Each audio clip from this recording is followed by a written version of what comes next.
کلاش۔ روز ٹھیک 6 بجے ایک جہاز میرے گھر کے اوپر سے گزرتا ہے۔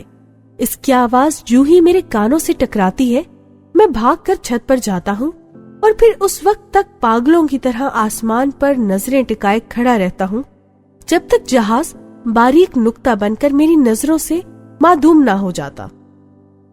یہ جہاز جب بھی گزرتا مجھے یہی محسوس ہوتا، ڈاکٹر شفقت فاروق ملک چھوڑ کر جا چکی ہیں۔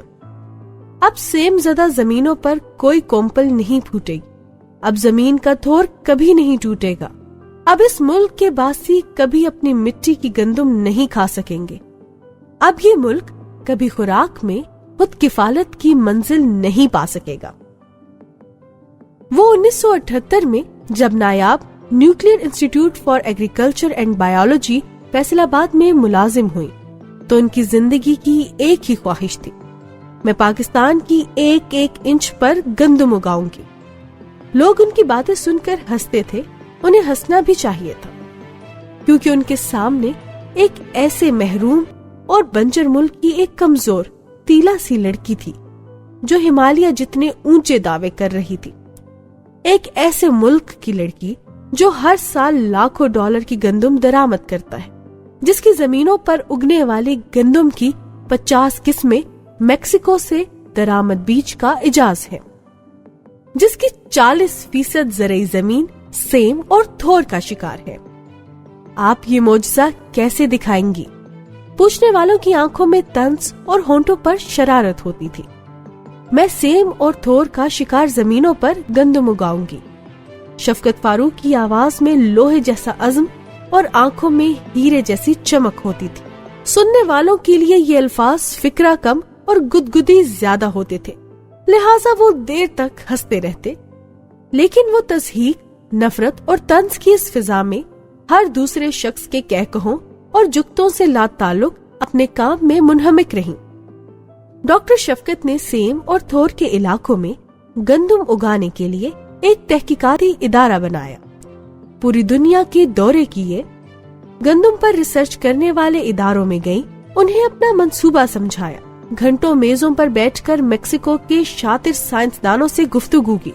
آخر میں جب ساری دنیا قائل ہو گئی تو انہیں امداد ملی، لیبارٹری کے آلات اور نوجوان سائنسدانوں کی ٹریننگ کے لیے وظائف ملے، اور انہوں نے ایک مکمل اطمینان کے ساتھ کام شروع کر دیا۔ جب وہ سیم اور تھور کا شکار زمینوں کا معائنہ کر رہی تھی تو ان کے مشاہدے میں آیا، ایسی زمینوں پر جہاں مضبوط ترین بیج بھی مٹی ہو جاتا ہے، ایک خاص قسم کی گھاس بغیر کسی محنت کے اگاتی ہے۔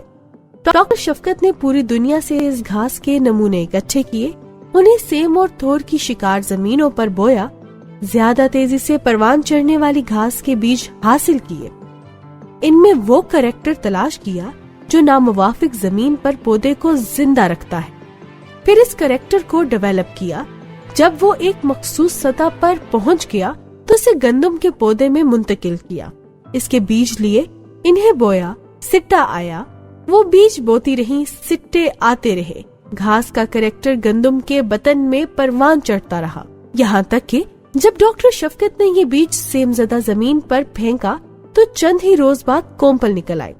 اس وقت ان کی خوشی کا کوئی ٹھکانہ نہ رہا، وہ بچوں کی طرح تالیاں پیٹتی اور پاگلوں کی طرح کہکہے لگا رہی تھی۔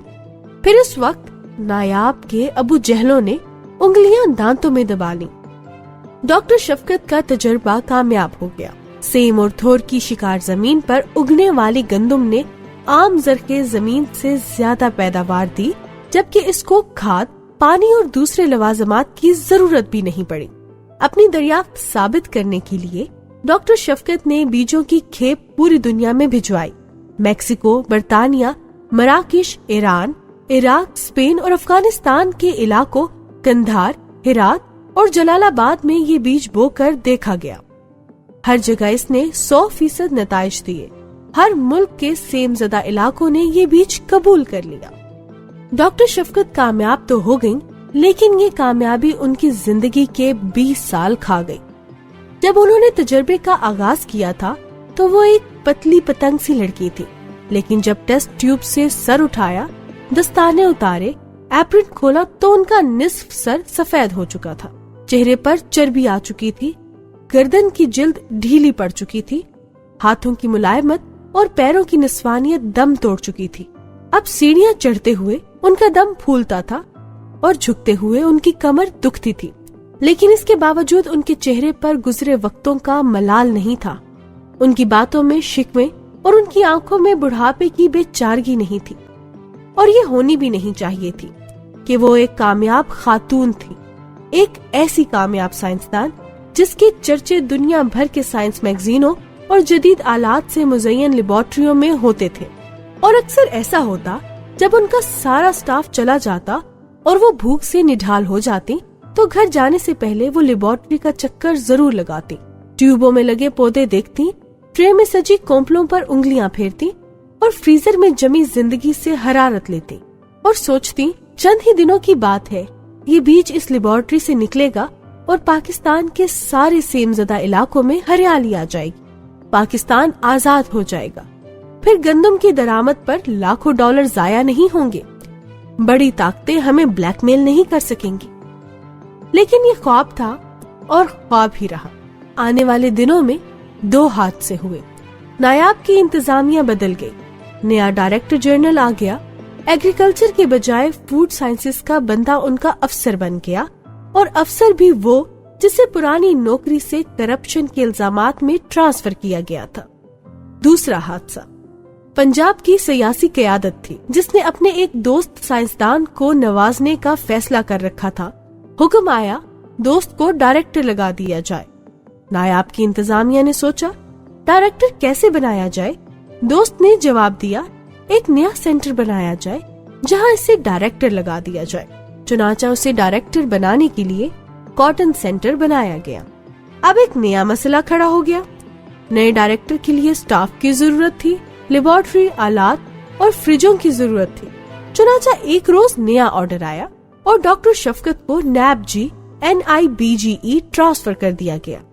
ان کے سارے لفافے فریجوں سے نکال کر کوڑے دانوں میں پھینک دیے گئے، سارے ٹرے، ساری ٹیوبیں خالی کر دی گئی، سارے آلات کاٹن سینٹر کے ڈائریکٹر کے حوالے کر دیے گئے اور سارا سٹاف مختلف شعبوں میں تقسیم کر دیا گیا۔ اس روز ڈاکٹر شفقت پھوٹ پھوٹ کر روئی، بالکل ان ماؤں کی طرح جو اپنے جوان بچوں کے مرگ پر روتی ہیں، یا اس چڑیا کی طرح جو اپنا بچہ گھونسلے سے گرنے پر گریہ زاری کرتی ہے۔ اس واقعے کو پورا سال گزر چکا ہے۔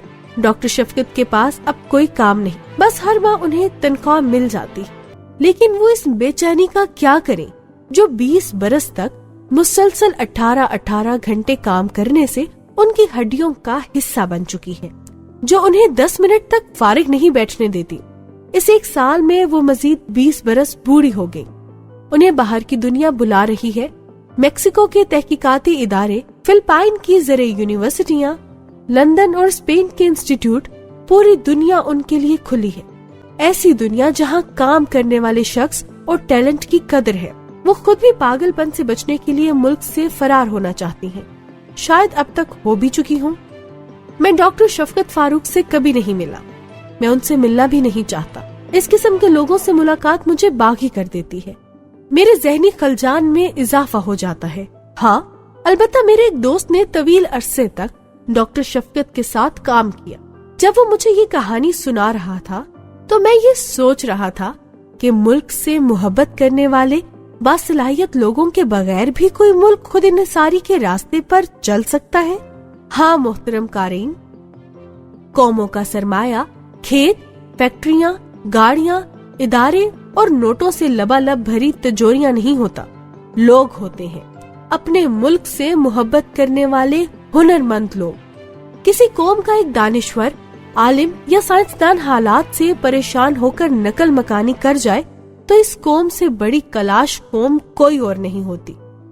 خواہ اس کے سارے پہاڑ سونا بن جائے، ساری ندیوں، سارے دریاؤں اور سارے بیراجوں میں تیل بہنے لگے اور اس کے سارے درختوں سے اشرفیاں اترنے لگے۔